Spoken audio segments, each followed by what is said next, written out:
Hai teman Kilin, perkenalkan, saya Kilin yang akan menemani malam-malammu bersama teman tak kasat mata. Kilin akan membawakan cerita-cerita seram yang membuat bulu kuduk kalian merinding. Cerita pengalaman Kilin bersama teman-teman dan keluarga Kilin yang boleh dipercaya, boleh tidak. Yang pasti, akan ada yang menemani kalian saat mendengarkan cerita ini. Sebelum kalian mendengarkan cerita Kilin, jangan lupa untuk subscribe, tekan tombol lonceng, like, comment, and share ya. Hai, aku Kilin. Hari ini Kilin akan bercerita tentang pengalaman sahabat Kilin yang kita sebut saja Rio. Rio yang duduk di bangku SMP ini mengikuti kegiatan retreat yang diadakan sekolah setiap tahunnya sebelum kelulusan. Retreat diadakan selama 4 hari 3 malam di salah satu kota M di daerah Jawa Timur. Rio dan teman satu angkatan berkumpul dan berangkat bersama dari sekolah menuju ke rumah retreat sekitar pukul 7 pagi. Sesampainya di sana, penjaga rumah retreat mengarahkan Rio dan teman-teman untuk berkumpul di lapangan luas yang terdapat pohon beringin besar, tinggi dan cukup tua dengan akar yang menjuntai.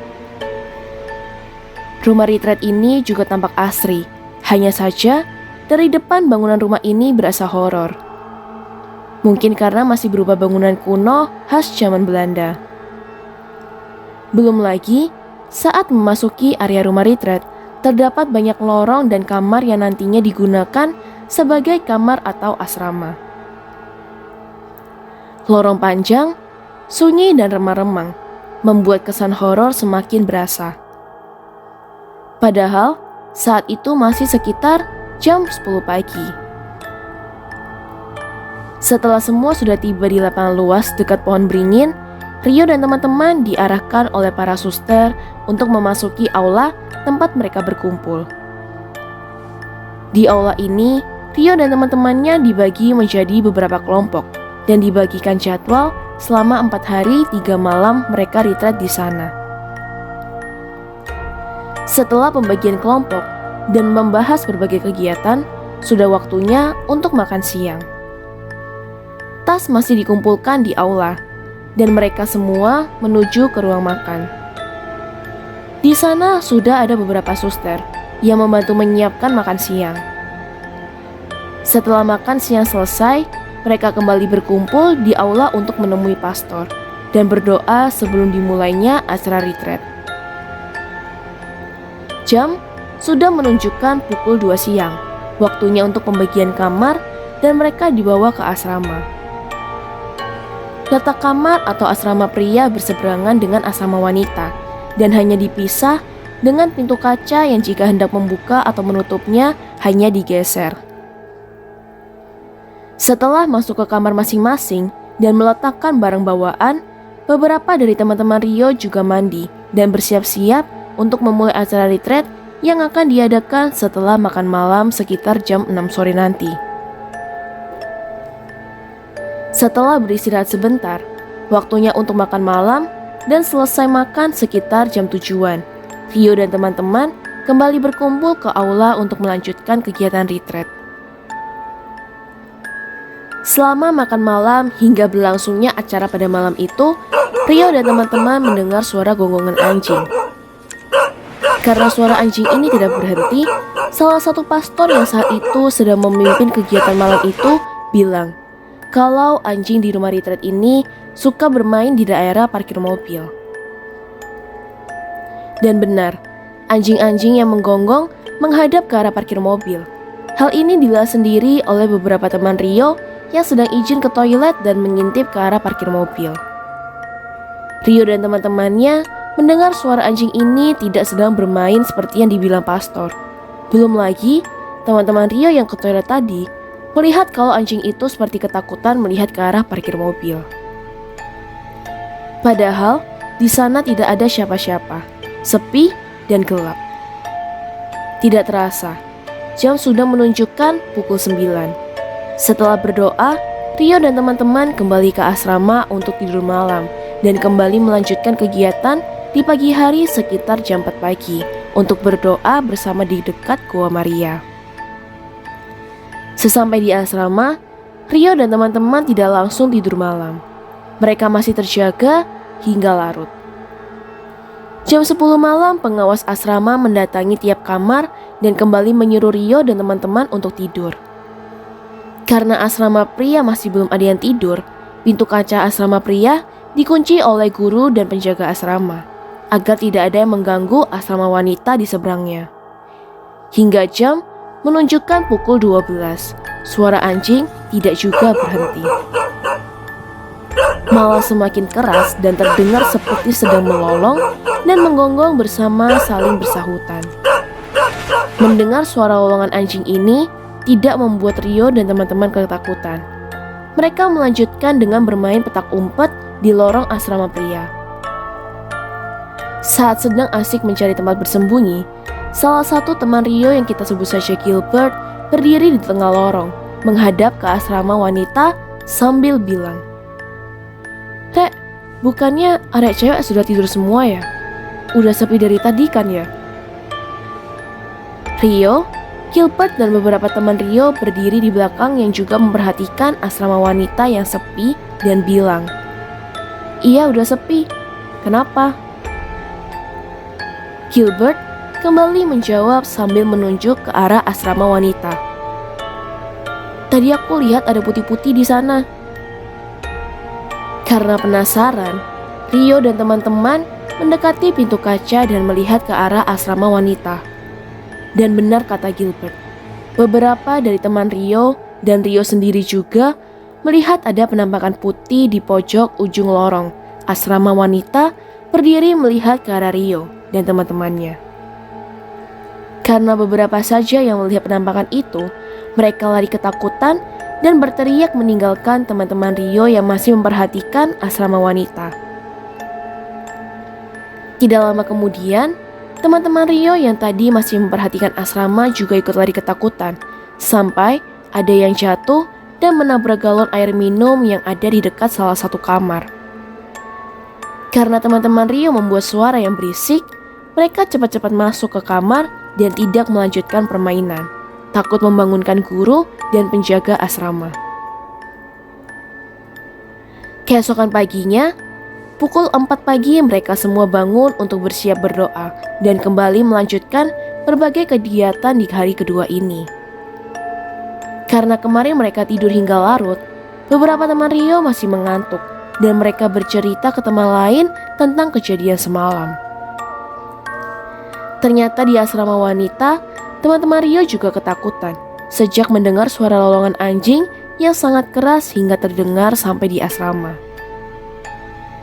Padahal, jarak dari asrama ke parkir mobil cukup jauh. Di malam kedua ini, Rio dan teman-teman baik di asrama pria maupun wanita tidak ada yang berani keluar kamar di malam hari. Selesai acara, mereka langsung masuk kamar dan tidur, takut kejadian semalam terulang. Di hari ketiga, setelah berdoa, acara sedikit bebas. Di sana ada kolam renang yang dipakai Rio dan teman-temannya untuk berenang bersama. Beberapa teman Rio ada yang berlarian di dekat kolam, ada yang saling melempar teman ke dalam kolam, dan ada juga yang hanya berenang bersama sambil bercanda bermain air. Saat sedang asik, salah satu teman Rio yang kita sebut saja Thomas yang melompat ke dalam kolam, tiba-tiba kakinya sobek terkena lantai dasar kolam renang. Cepat-cepat, Thomas diangkat dan dibawa ke kamarnya untuk diobati. Karena kecelakaan yang dialami Thomas, Rio dan teman-teman tidak jadi bermain dan kembali ke asrama. Di malam hari, kegiatan dilakukan di aula untuk menonton film dokumenter tentang Alkitab. Di tengah menonton film, Rio, Gilbert, dan juga Thomas izin ke toilet. Setelah selesai dari toilet, mereka tidak langsung kembali ke aula. Mereka berkeliling karena sedikit bosan dan mulai mengantuk. Tidak terasa, Rio, Gilbert, dan Thomas melihat pohon beringin yang berada dekat lapangan di luar rumah retret. "Loh, kok sudah sampai di sini?" ucap Thomas yang baru sadar kalau mereka sudah berada jauh dari aula tempat mereka berkumpul. Saat hendak meninggalkan lapangan, mereka melihat seperti ada yang sedang mengintip dari belakang pohon beringin. Mereka bertiga mengira ada orang yang berada di belakang pohon itu dan bertanya, "Ada apa, Pak?" Tapi tidak ada jawaban dari arah pohon. Maka dari itu, Rio dan temannya mendekati pohon, dan ternyata tidak ada orang di sana. Mereka langsung lari ketakutan dan hampir menabrak teman lain yang juga akan ke toilet. Mereka yang bingung melihat Rio, Gilbert, dan Thomas tanya, "Kalian kenapa?" Mereka hanya menjawab, tidak ada apa-apa, dan cepat-cepat meninggalkan mereka untuk kembali ke aula. Kegiatan retreat malam ini selesai sekitar jam 10-an. Rio dan teman-teman kembali ke asrama untuk bersiap tidur malam. Karena malam ini merupakan malam terakhir mereka berada di rumah retreat, Rio dan teman-teman memutuskan untuk tidak segera tidur, tapi masih bermain, bercerita, dan menikmati malam bersama teman-teman di asrama. Salah satu teman Rio yang kita sebut saja Andre yang sedang iseng berkata, "Rek, kalian tahu nggak kalau kamar paling pojok di lorong asrama pria ini ada yang kosong?" Salah satu teman Rio menjawab, "Oh iya tah, udah 3 malam di sini kok baru tahu kalau ada yang kosong?" Andre kembali menjawab, "Aku juga baru tahu tadi siang. Aku pura-pura izin ke toilet, padahal keliling asrama. Terus nemuin kamar kosong di pojokan itu. Gimana kalau kita coba intip atau buka itu kamar? Kita lihat isi kamarnya kayak gimana."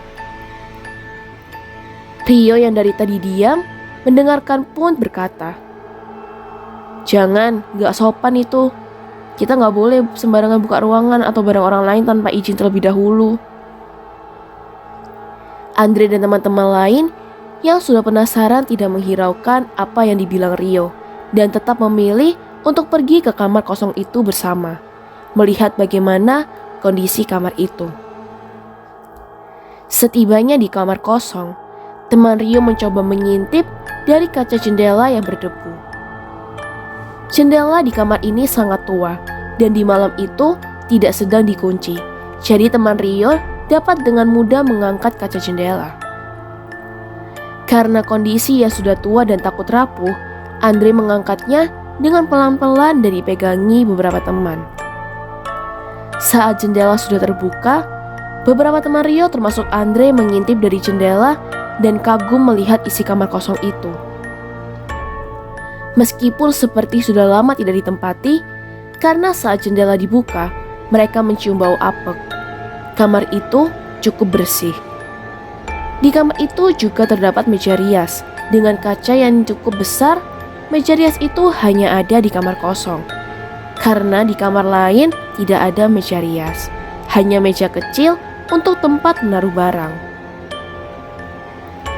Karena rasa penasaran sudah terjawab, mereka kembali menutup jendela dan masuk ke kamar yang menjadi tempat mereka berkumpul.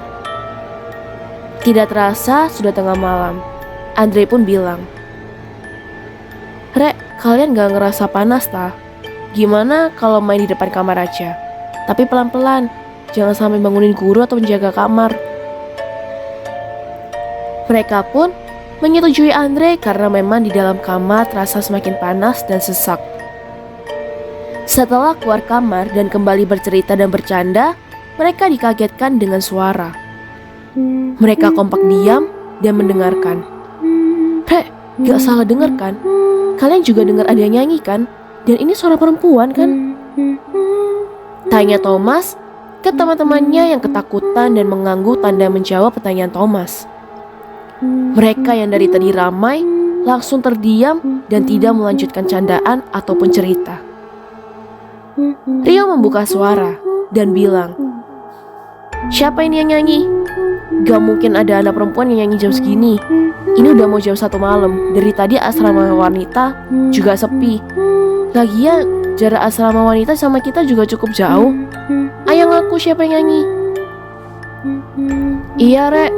jangan ganggu kayak gini, ngaku aja, jangan nakut-nakuti kita. Balas Gilbert dengan suara yang cukup tinggi karena ketakutan. Mereka semua tidak merasa sedang bernyanyi, dan juga yang pasti bukan salah satu dari mereka. Karena suara yang terdengar jelas sekali suara perempuan. Suara itu tidak juga menghilang. Karena penasaran, Andre mencoba mencari suara itu berasal. Beberapa teman Andre juga mengikuti Andre dari belakang. Dan tepat Andre berhenti di depan kamar kosong yang tadi mereka buka. Suara itu berasal dari dalam kamar kosong. Andre yang sudah ketakutan menyuruh salah satu teman yang mengikutinya mengintip dari jendela. Karena tidak mau, mereka adu mulut siapa yang harus mengintip kamar itu lagi. Akhirnya, mereka memutuskan untuk mengintip bersama seperti yang mereka lakukan tadi. Sialan! Teriak Andre dan teman-temannya sambil berlari dan mengeluarkan kata-kata kasar. Mereka berlari dan langsung masuk ke kamar yang menjadi tempat mereka berkumpul tadi. Rio dan teman-teman yang lain menunggu dari depan kamar, melihat mereka kebingungan dan cepat-cepat memasuki kamar lalu menguncinya. Andre yang masih tersengal-sengal mencoba mengatur nafas dan menahan tangisan. Sedangkan teman yang lain menunggu Andre dan temannya untuk bercerita. Setelah beberapa saat, Andre pun cerita apa yang ia lihat tadi. Kalian tahu meja rias yang ada di dalam kamar itu? Kita lihat ada perempuan lagi duduk di depan meja rias, tersenyum serem banget melihat ke arah kaca, sambil sisiran, terus megang rambut sama bersenandung. Suara bersenandung tadi ternyata dari perempuan itu. Cerita Andre sambil ketakutan. Mereka memutuskan untuk tidur bersama di kamar Rio. Tapi tidak ada satupun yang dapat tidur malam itu. Karena sangat ketakutan, mereka juga hanya berbaring, diam berdempetan. Masih dalam suasana sepi dan tegang, mereka kembali dikagetkan dengan suara-suara tokek sangat kencang seolah-olah tokek itu ada di dalam kamar mereka. Selesai mendengar suara tokek, beberapa dari teman Rio ketiduran. Keesokan paginya, Rio dan teman-temannya berdelapan kena hukuman dari guru agama mereka karena mereka ketahuan tidur di satu kamar dan juga bangun kesiangan hingga tidak mengikuti doa pagi bersama. Rio dan teman-temannya berdelapan juga tidak mengikuti kegiatan terakhir di aula. Mereka yang sedang menjalani hukuman bertemu dengan salah satu penjaga asrama. Rio mendatangi penjaga dan bertanya tentang kamar kosong di ujung lorong. Penjaga ini bercerita kalau dulu kamar ini pernah menjadi asrama untuk sekolah para pendeta.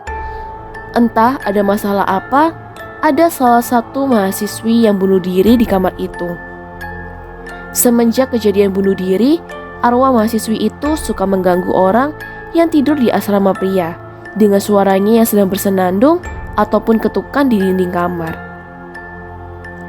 Selesai menerima hukuman, Rio dan teman-temannya berdelapan mandi untuk bersiap makan siang dan kembali pulang.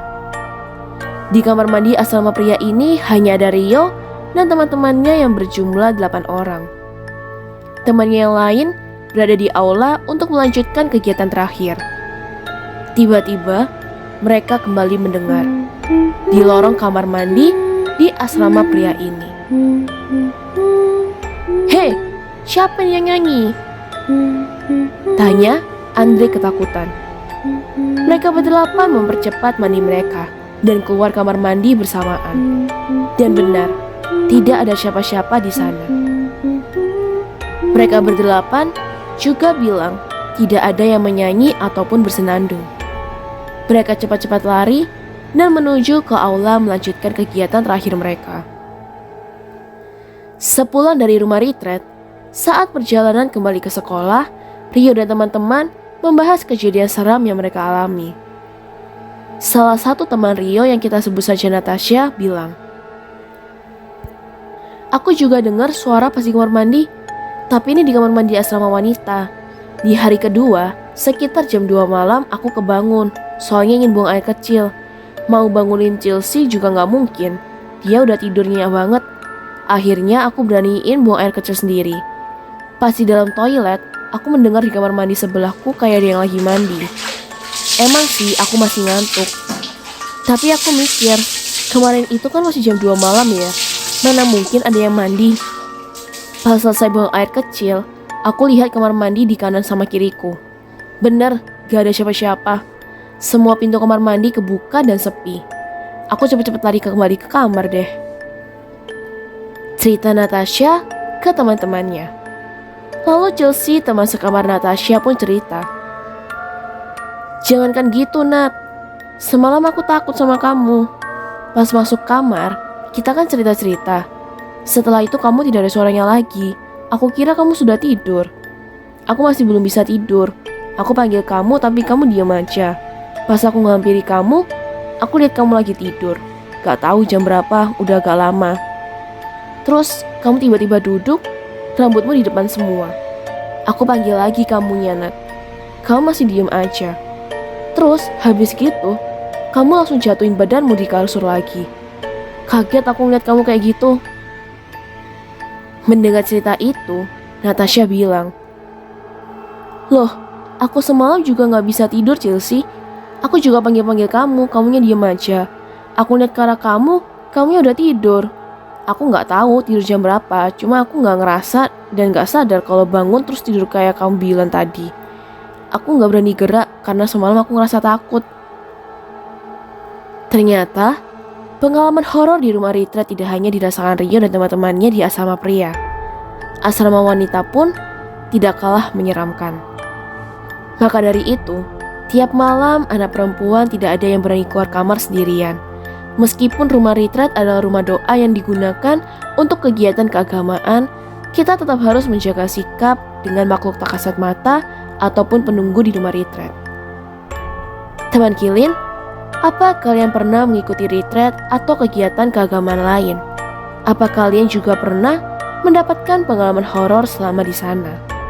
Kalau teman Kilin punya pengalaman horor di tempat ibadah atau kegiatan keagamaan, jangan lupa ceritakan di kolom komentar ya teman Kilin. Terima kasih karena sudah mendengarkan cerita Kilin hari ini. Teman Kilin juga hadir di platform podcast kesayangan kalian, yaitu Spotify dan Noise. Jangan lupa datang dan dengarkan cerita-cerita seram Kilin lainnya. Terima kasih juga untuk subscribe, like, share, dan komennya teman-teman Kilin.